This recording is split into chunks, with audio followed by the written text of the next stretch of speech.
নমস্কার, শুভ সকাল সবাইকে। রাধা অষ্টমীর অনেক অনেক প্রীতি ও শুভেচ্ছা জানিয়ে শুরু করছি আজকের নতুন ব্লগ। আশা করছি আপনারা যে যেখানে আছেন ভালো আছেন, সুস্থ আছেন। তো আজকে ঘুম থেকে উঠে মাতাজি ফোন দিয়েছিল। যখন আমি শুয়েছিলাম তখন একবার ফোন দিয়েছিল, আর যখন উঠেছি মানে 10:30 যখন শুয়েছিলাম তখন মানে 8টা নাগাদ ফোন দিয়েছিল, আর যখন ঘুম থেকে উঠেছি ওঠার পরে মানে ফ্রেশ ট্রেশ হয়ে নিয়েছি, তারপর 10:30টার দিকে একবার ফোন দিয়েছে, বললো যে মাতাজি ওই মন্দিরে যাবে। তো আমি মন্দিরে যাব কি না তার জন্য বলল, আর জিজ্ঞাসা করেছে আমি কিছু খাওয়া দাওয়া করেছি নাকি না। তো আমি বললাম কি শুধু জল খেয়েছি, ঘুম থেকে উঠে আর কিছু খাইনি। তারপর মাতাজি বলল যে তাহলে উপাস থাকতে আজকে বেশি সময় উপোস থাকতে হবে না। যেমন কৃষ্ণের জন্মাষ্টমীতে অনেক সময় উপোস থাকতে হয়, সারাদিন প্রায়, কিন্তু রাধার জন্মাষ্টমীতে অতটা সময় উপোস থাকতে হয় না। এই 12টা 2টো নাগাদ উপোস ভেঙে ফেলা যাবে। তো মাতাজি বলেছে তাহলে উপোস থাকো। তো এখন আমি কি করব, আর কিছুই খাবো না, উপোস রয়ে যাব। আর এখন যে তাড়াতাড়ি করে স্নান দান করে ঘরটোর, না সব ঘর ঝাড়া দেবো না, মানে এই ঘরটা ঝাড়া দিব, পুজোর ঘরটা ঝাড়া দিব, মানে ঝাড়বো মুছবো, তারপর রেডি হয়ে চলে যাব মন্দিরে মাতাজির সঙ্গে। তো এখন তাড়াতাড়ি করে করতে হবে, নাহলে দেরি হয়ে যাবে। অলরেডি দেরি হয়ে গেছে, আর মাতাজি বলেছে 11:30 নাগাদ বের হবে। তো আমার কাছে 1 ঘন্টা টাইম আছে সব কাজ করার জন্য। এখন যাব তাড়াতাড়ি করে সব কাজ শেষ করে। আমার ঘর ঝাড়ু দেওয়া শেষ আর ঘর মোছাও শেষ। সব ঘর মুছিনি, 2টা ঘর শুধু মুছেছি। আর মা বাহিরে দুনিয়ার কাপড় ধুয়ে দিয়েছে। আজকে বেশ রোদ উঠেছে, এখন রোদটা একটু কমেছে, মানে একটু পর পর রোদ উঠছে আর চলে যাচ্ছে, রোদ উঠছে আর চলে যাচ্ছে। আর রোদ দেখে মা কী করেছে দেখাচ্ছি। চালের ওপরে আমাদের ঘরের সমস্ত বালিশ দিয়ে দিয়েছে। তো এগুলো এই যে রোদটা একটু কমে যাচ্ছে, খালি খুব কড়া রোদ উঠছে, আবার একটু পরেই মানে রোদটা চলে যাচ্ছে। এখন যাব যে আমি তাড়াতাড়ি করে স্নানটা শেষ করে নিব। আমি স্নান করে নিয়েছি, এখন তাড়াহুড়ো করে রেডি হব। রেডি হয়ে না সরি আগে পুজো দিব, পুজো দিয়ে তারপর রেডি হব। আর এখন 11:32 বাজে। মাতাজি এখন আমাকে মেসেজ করেছিল, বলেছে 12টার দিকে বেরোবে। আমার জন্য একটু ভালোই হয়েছে, আমি একটু টাইম পেয়েছি পুজো দেওয়ার জন্য, রেডি হওয়ার জন্য। তখন তাড়াহুড়ো করে পুজোটা দিয়ে তারপর তাড়াতাড়ি করে রেডি হতে ধরবো। তো আমার পুজো দেওয়া শেষ, আর পুজো দেওয়া শেষ হয়েছে, আর মাতাজি ফোন করেছে যে মাতাজি এখন বেরোচ্ছে, মাতাজি রেডি হয়ে গেছে, মানে হয়ে গেছে। আমি এখনও রেডি হতে পারিনি, চেঞ্জও করিনি।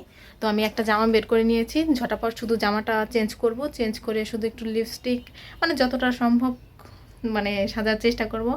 আর অত সাজতে তো পারবো না, তো অল্প একটু সেজেই চলে যাব। আর এই যে এই জামাটা বের করেছি, একটা স্কাই কালার জামা। এই জামাটা ভাবছি এখন পরে যাব। এখন তাড়াতাড়ি করে আমাকে চেঞ্জ করতে হবে, কেননা মাতাজি এখন মনে হয় বেরিয়েও গেছে। স্নান করে আমি কোনো রকম রেডি হয়ে গেছি, শুধু জামাটা পরেছি, লিপস্টিক পরেছি আর টিপ পরেছি, আর মাতাজি আমাকে ফোন দিয়ে ফেলেছে। এখন আমি তাড়াহুড়ো করে বেরিয়ে যাব, দেরি করবো একটু। আমি গেটের সামনে এসে দাঁড়িয়েছি, আর ওই যে মাতাজি আর দিব্যু আসছে। আজকে দিব্যু হাতে করে একটা খেলনা নিয়ে এসছে, আর আমরা মন্দিরে চলে এসেছি। আর আজকে অন্য একটা মন্দিরে অনুষ্ঠান হচ্ছে। সচরাচর মানে ইস্কনের মন্দির অনুষ্ঠান হয়, আর না হলে কালীবাড়ি মন্দিরে অনুষ্ঠান হয়। আর আজকে জয়দেবপুর যে রাস শ্মশান আছে সেখানেই অনুষ্ঠান হচ্ছে। আমি সেটা জানতাম না, তো মাতাদিদের সাথে যখন বেরিয়েছে তখন জানতে পারলাম। আর এই যে এখানে দিব্যু কার সাথে জানি একটা বসে বসে খেলা করছে। তারপরে এই যে অভিষেকের জন্য সবাই লাইন ধরে গেছে। তো যেহেতু এখন অভিষেক শুরু হয়নি, অভিষেক শুরু করতে এখন অনেকটা দেরি আছে, তার জন্য আমরা বসে রয়েছিলাম। আর এই যে এটা হচ্ছে ভাওয়াল রাজ শ্মশানের যে শিব মন্দিরটা আছে সেটা। তো একটু পরে আমরা ভেতরে যাব, যে দেখব শিব ঠাকুরকে একটু প্রণামও করে আসবো। আর এই যে এখানে শিব ঠাকুর দেখা যাচ্ছে, মানে এই মন্দিরগুলো অনেকটাই পুরনো, আর বাইরে রং করা তো তাই সুন্দর দেখা যাচ্ছে। আর এই যে অভিষেক শুরু হয়ে গেছে, ফাইনালি আমি অভিষেক করতে আসতে পেরেছি। তো এতক্ষণ আমি দূরে বসেছিলাম, এখন কাছে এসে অভিষেক করেছি আর একটু ভিডিও করতে পেরেছি। আমি প্রায় একেবারে শেষ পর্যায়ে অভিষেক করেছি। অভিষেক করার পরে যে রাধাকৃষ্ণকে এখান থেকে সরিয়ে নিয়ে যাওয়া হচ্ছে।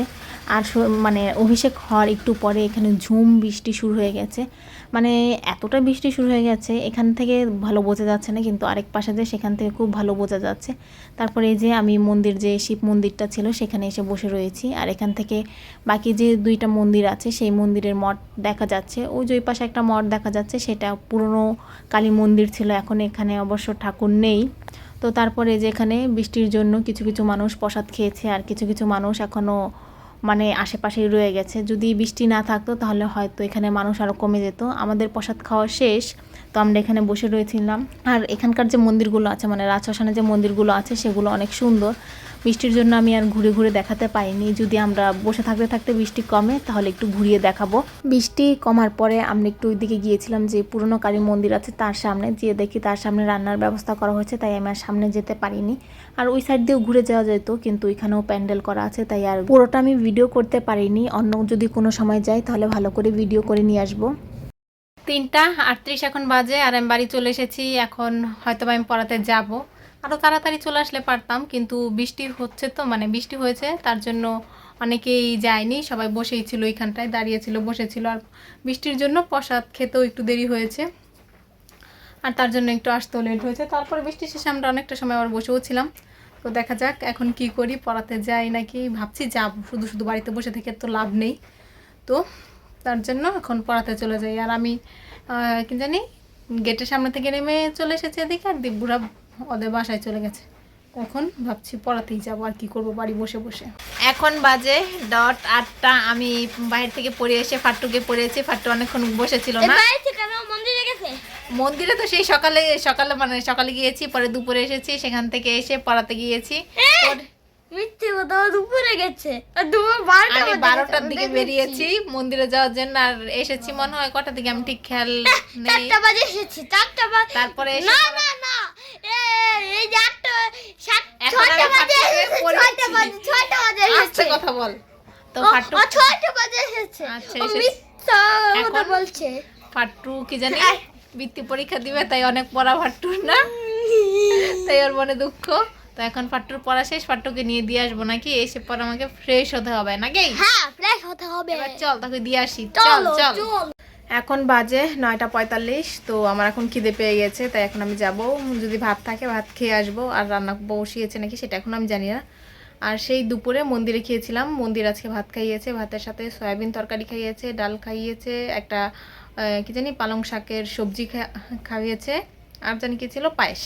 তো তারপর আমি বাড়িতে এসে আর কিছু খাইনি, তাই এখন আমার প্রচুর খিদে পাচ্ছে। আর অনেকক্ষণ শুয়েছিলাম, কিন্তু এখন আর শুয়ে থাকতে একদমই ভালো লাগছে না। তো ভাবছি এখন যদি ভাত থাকে তো যে খেয়ে চলে আসবো। আজকে রান্না হয়েছে সয়াবিন তরকারি, এটা নিরামিষ রান্না হয়েছে, যেহেতু আজকে রাধা অষ্টমী তার জন্য নিরামিষ করে রান্না হয়েছে। আর এখানে রান্না হয়েছে আলু ভাজি, আর এখানে সকালের আলু ভর্তা। তো এগুলো দিয়ে এখন আমি খাবো।